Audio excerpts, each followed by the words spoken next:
அந்த ஆர்ஜிகர் விக்டிமோட அப்பாவை தான் இங்கே நீங்கள் பார்த்துட்டு இருக்கீங்க. இவர் பேர் சேகர் ரஞ்சன் தேவ்நாத். இவரும் அந்த பானிஹேட்டி தொகுதியில் இருக்க வாக்குச்சாவடி வந்தாப்புல ஓட்டை செலுத்தினதுக்கப்புறம் ஊடகங்கள்கிட்ட சில விஷயங்களை சொன்னார். என்னென்ன சொன்னார்னா, இது ரொம்ப எங்களுக்கு கஷ்டமாக தாங்க இருக்கு. பொண்ணை பறி கொடுத்துட்டோம், இப்போ ஏற்பட்ட கொடுமையை செஞ்சு என் பொண்ணை சாகடிச்சிருக்கான்.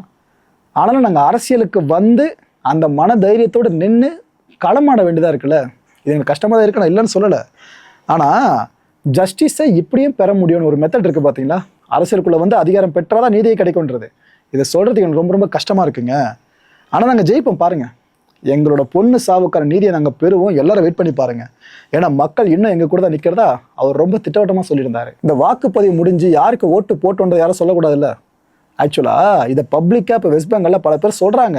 ஆனால் இவங்களுக்கு தான் போட்டோன்னு சொல்லலை, அதை வேற மாதிரி கன்வே பண்ணுறாங்க.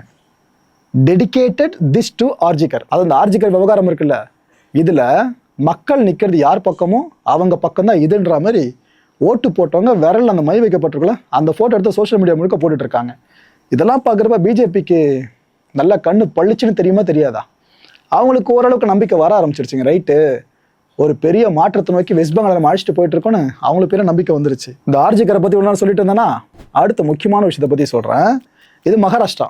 என்னன்னாக்கா, மகாராஷ்டிராவில் இந்த ஆட்டோ டாக்ஸிலாம் ஓட்டுவாங்க பார்த்தீங்களா, அந்த டிரைவர்ஸு, இவங்க இனிமேல் மராத்தி பேசுறது கட்டாயம். மக்களை யோசிச்சு பார்க்க முடியுதா? தமிழ்நாட்டில் வண்டி ஓட்டுற ஒவ்வொரு டிரைவர்ஸும், இந்த டாக்ஸி ஓட்டுறவங்க, அவங்க தமிழ் கட்டாயமாக பேசணும், தெரிஞ்சாகணுன்ற விஷயம் கொண்டு வந்து எப்படிங்க இருக்கும்? இதைத்தான் மகாராஷ்டிராவில் கொண்டு வந்திருக்காங்க. ஆக்சுவலாக மே 1 ஆரம்பித்து ஆகஸ்ட் 15 வரைக்கும் இதுக்காக சிறப்பு சோதனைலாம் செய்ய போகிறாங்களாம். வண்டி ஓட்டுற எத்தனை பேருக்கு மராத்தி தெரியுது தெரியலன்றதை பார்க்கறதுக்கு சிறப்பு சோதனை. இதுக்காக தனியார் குழுவே அமைச்சிருக்காங்க.